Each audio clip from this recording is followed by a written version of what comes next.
The American higher education system, stemming from key philosophers like William James and John Dewey, who are advocates of a self-critical culture of scientific knowledge. Science is based on the primacy of self-doubt. Personally, I think that translates into also a criticism of your surroundings, the world you live in. Without social justice, we cannot, as human beings, fulfill our destiny.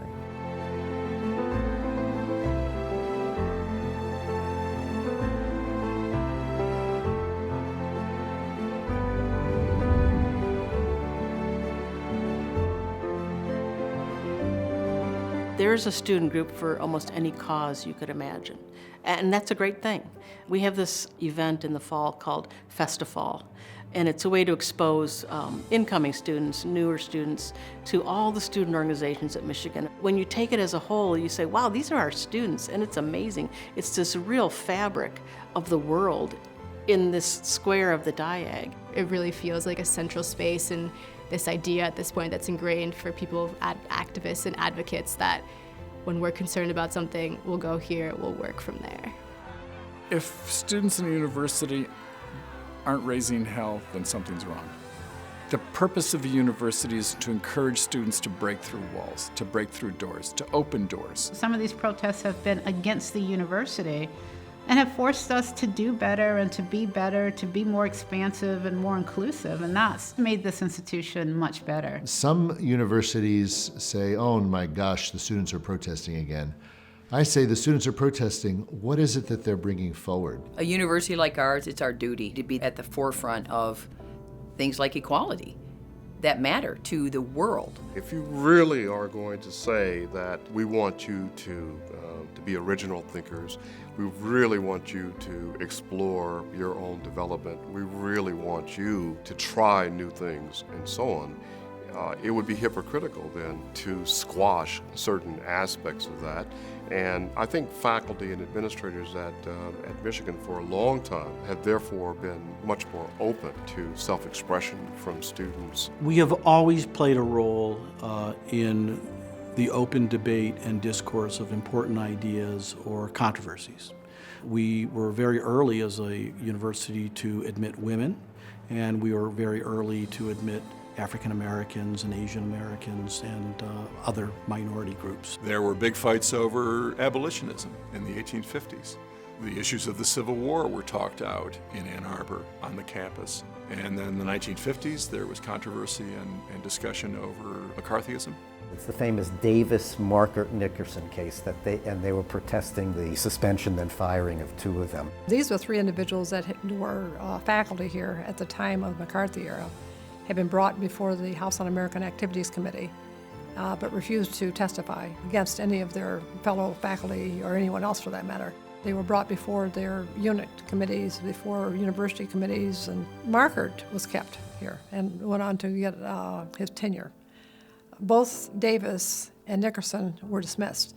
At the time of dismissal, Nickerson was a tenured faculty member. And that introduced this guy, Al Haber, to political activism, which began in a political affairs club, sort of a discussion club, and then in 1960, founding Students for Democratic Society. The Port Huron Statement, the manifesto of Students for Democratic Society, drafted by Tom Hayden, who had been a student here, editor of the Daily, and in fact, the core group of leaders were Ann Arborites, largely graduate students. The Vietnam War was picking up. And of course, that was a major issue for lots of us, and we wanted to study it. We wanted to study Far East policy of the United States. So there were sit-ins and teach-ins here. And it inspired a number of us. And the teach-ins began in 1965, I think. That's early for the anti-war movement. It didn't really pick up in most places until 2-3 years after that. Michigan really did lead the way in the anti-war movement. And one of the things that's really quite remarkable about the teach-in is how it took that essentially confrontational model and turned it into a much more embracing model that reached a much wider spectrum of opinion. In May of 1970 came the first BAM strike, along with the actions at Kent State. and gay liberation along with women's liberation.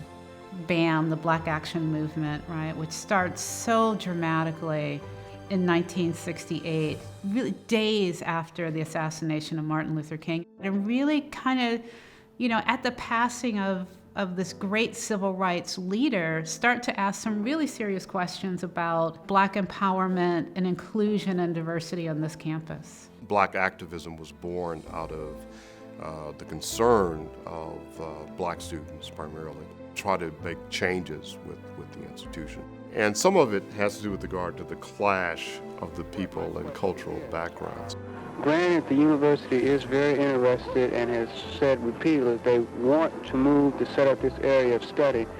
My question is, can we set up an area of study which is going to be helpful, which is going to be viable to the Black community? When I look back on the efforts of students to integrate, to come to this university, to find their own place, to make it their own, I think about the profound challenges that means. Those borders are extraordinarily difficult, and the barriers and the legacies and the inheritances are profound. And I think any individual who in the past 100 years has tried to cross those is a hero. We need to be on the lookout every minute of every day for injustice, for gaps in the university's support, and then to voice our concerns. And students, in my long experience here, are sometimes listened to with attention, especially when the students escalate their requests, which may become demands. Social justice, to be really effective, depends on social movements, collective action. And it doesn't work without some conviction that you believe it's really possible that the future will be better. What's really wonderful about an institution that renews itself continuously with young people is that they're going to look to the future, and they're going to pull the rest of us along with them.